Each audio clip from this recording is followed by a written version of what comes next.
Our Arkansas Senator Tom Cotton. Senator, first, if we go back, they lied to the American people, right? If you looked at Joe Biden's cognitive decline, those are cheap, fake videos. Oh, no, Joe's his best self. He is intellectually, he's never been better in all the years I've known him. It's hard for me to keep up with him in the White House as a young person. Poor circle-back Jen Psaki must be in really bad shape. And they did the same thing on immigration. Oh, no, the borders are closed. The border's secure. Inflation is transitory. How did that all work out for them? Why are they doubling down on this? Yeah, Sean, it didn't work out well for the Democrats, lying about Joe Biden's obvious cognitive decline or the fact that Joe Biden presided over a slow-motion invasion of our country for 4 years with millions of illegal aliens, many violent gang members, convicted murderers, and rapists coming into our country. And it won't go over well for the Democrats, as you pointed out, with the polling shows, when they're saying that, oh, the protests in Los Angeles are totally peaceful. When you have masked, violent, illegal aliens standing on top of burning cars, waving foreign flags, and law enforcement officers are being attacked with bricks and frozen water bottles and fireworks. It was so bad that the Los Angeles police chief said that they were overwhelmed. That's the exact circumstances when you expect the governor to step in with the National Guard. But because Gavin Newsom is somehow both ideological and incompetent, President Trump had to take responsibility, federalize the Guard, as is his legal authority to do so, and ensured that the law is going to be enforced in Los Angeles, that law enforcement officers, both local and federal, are protected, and he's got Marines positioned, if necessary, to protect federal property and federal officers. These are, again, his basic constitutional responsibilities, which I support, which Republicans in Congress support, and once we pass our budget, we'll provide those brave immigration officers billions of dollars of more resources to make sure that we're delivering on our campaign promises to the American people, which is to secure the border and deport violent illegals.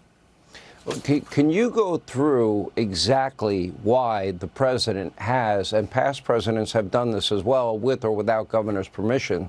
Can you explain why the president has a right to do that? Now, I put this up on the screen last night. I will remind people again. Law enforcement in California, because of sanctuary laws, are not allowed to even ask somebody's status. They're not allowed to assist ICE in their job. They're not allowed to even help them or turn somebody over to them. So they have handcuffs on them that Gavin Newsom and Mayor Bass and others have put on them. And my question to you is, Donald Trump can't count on local law enforcement. That makes it even that much more urgent in my mind that Donald Trump send in the Guard, send in whatever troops are necessary so that ICE can do their job at a point in time where we have a 413% increase of violence against them. Thoughts? Yeah, Sean, I feel badly for the Los Angeles Police Department. They have many brave officers, but they've got a Democratic mayor who's not allowing them to do their job. Contrast that with the report we heard at the top of the show in New York City, where the brave men and women of the NYPD are being allowed to crack down on any crimes from the very beginning before violence gets out of control. I hope that remains the case in New York, and it's a good example for the rest of the country.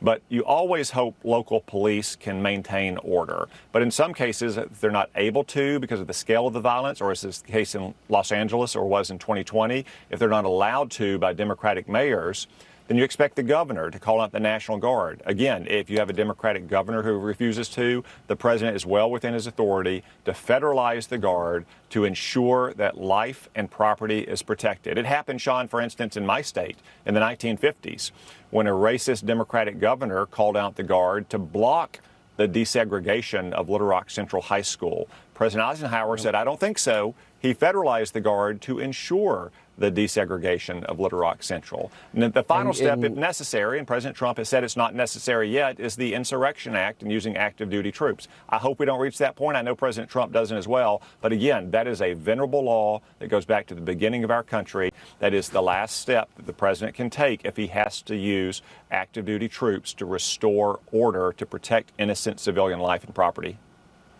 Arkansas Senator Tom Cotton, thank you for being with us. When we come back, we have a